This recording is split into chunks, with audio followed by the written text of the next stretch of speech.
স্বাগতম জানাচ্ছি, আমি তুষার স্যার। আজকের ক্লাসটি হচ্ছে একটি বিশ্ববিদ্যালয় ভর্তি পরীক্ষার ইংরেজি প্রশ্ন। এটা সাস্টের 2016-17 সেশনে আসছিল। He is very generous. এটা কি হবে? এটা নাউন হবে, ভার্ব হবে, অ্যাডজেক্টিভ হবে, অ্যাডভার্ব হবে, কোনটা হবে?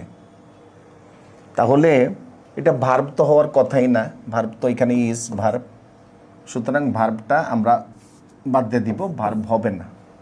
এখন অ্যাডজেক্টিভ, অ্যাডভার্ব। অ্যাডভার্ব কোনটা? অ্যাডভার্ব হচ্ছে যা কি করে অ্যাডজেক্টিভকে মডিফাই করে। এখানে অ্যাডভার্বটা ভেরি কি করে? ভেরি অ্যাডভার্বের কাজ করে, সুতরাং ভেরিটা এটা আমরা এভাবে সূচিত করি অ্যাডভার্ব, এটা হচ্ছে ভার্ব।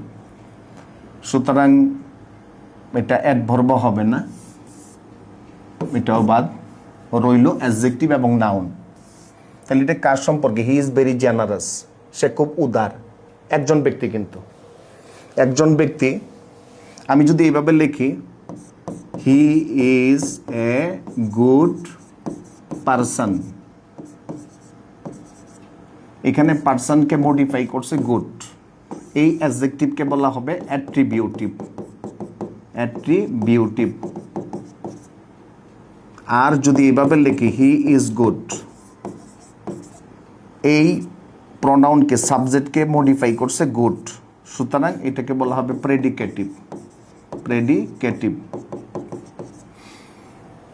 এখানে কিন্তু আর্টিকল এ ছিল, এ মেনশন করছে কাকে? পারসনকে। আর এটা কিন্তু আর্টিকল নাই, কারণ এই সাবজেক্টকে মেনশন করছে গুড।